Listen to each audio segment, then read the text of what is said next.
Le jeudi, j'arrivais à l'évangile de Jean. C'était le jeudi 16 décembre 1929.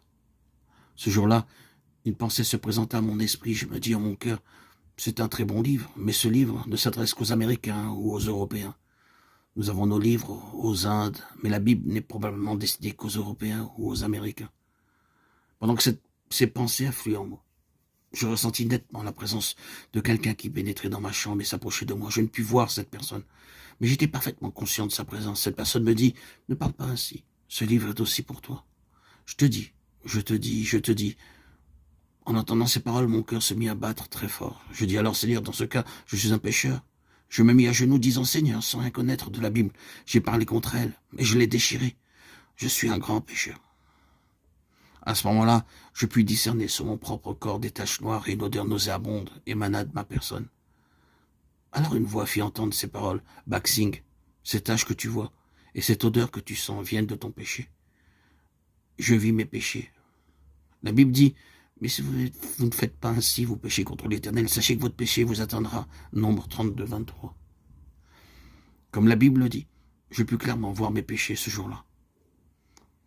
L'Esprit de Dieu dévoila et découvrit mes péchés, l'un après l'autre. Des choses que j'avais oubliées depuis longtemps revinrent à ma mémoire à cet instant-là.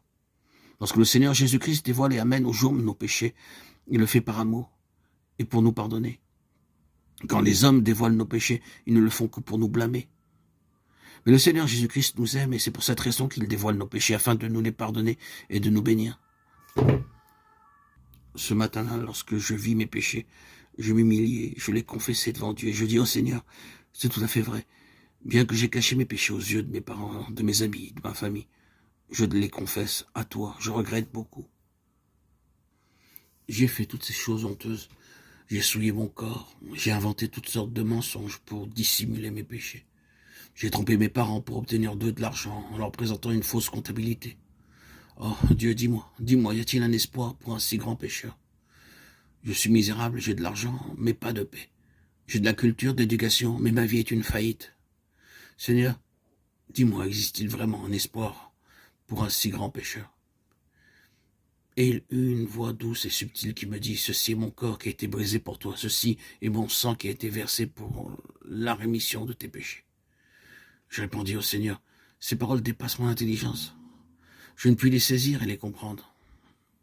Mais il y a une chose que je sais, personne, aucun être humain ne pourrait prononcer de telles paroles. Personne dans toute ma famille ou ma parenté, ni même un prêtre de ma religion sikh, ne pourrait dire « Mon corps a été brisé pour tes péchés ». Seigneur, ce sont tes paroles, en conséquence, je les crois. Et sans les comprendre, je les crois.